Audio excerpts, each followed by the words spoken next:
Hi, Plant Dr. Bob here.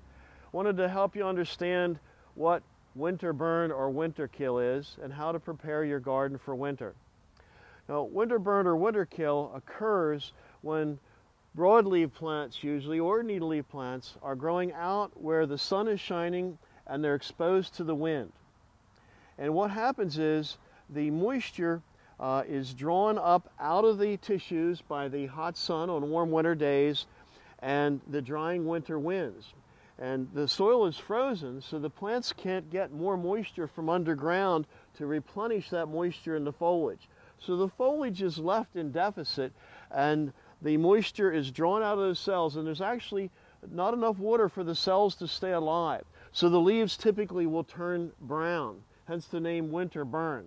And this typically happens on broad-leaved plants, but it could happen on needle-leaf things too, especially more newly planted ones that haven't had a chance to root out yet and become established. So with that in mind, that moisture is part of this problem of not having enough water, what we want to do is make sure that our plants have adequate water going into the winter.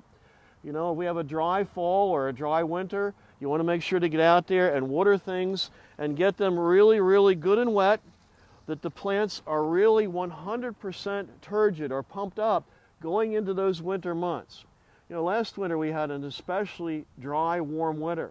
And so the broadleaved evergreens and the things that were newly planted in the fall, folks don't usually think about watering in the winter, and so a good many of them dehydrated and died over the winter because they did not have adequate water, even though it was a very mild winter. There wasn't winter burn, but there was winter desiccation for lack of soil moisture.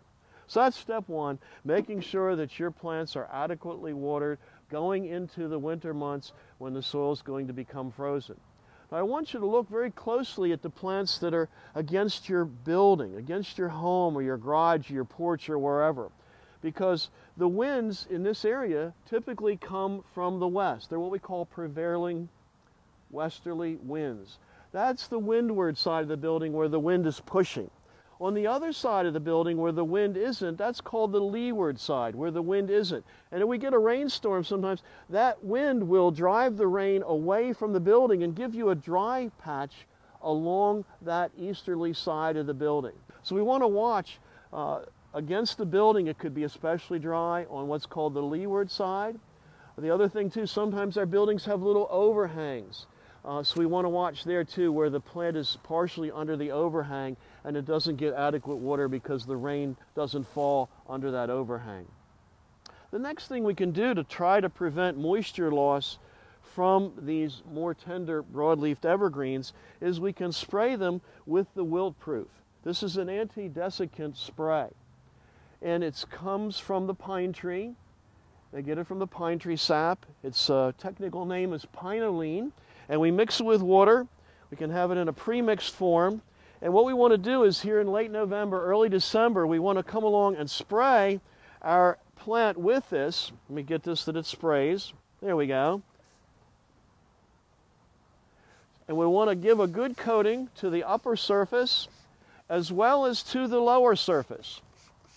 Now this Pinoline, or Wilt-Proof then, dries on the plant much like polyethylene film, and it locks in the moisture. You can see it looks a little white there at first, but it dries clear, and that will lock in the moisture that the moisture doesn't escape. That's why it's important to do both sides on your more tender broad-leaved evergreen plants or on new plantings, be they conifers or broadleaves, to help ensure that this moisture is trapped within your plants and you don't have winter burn occur.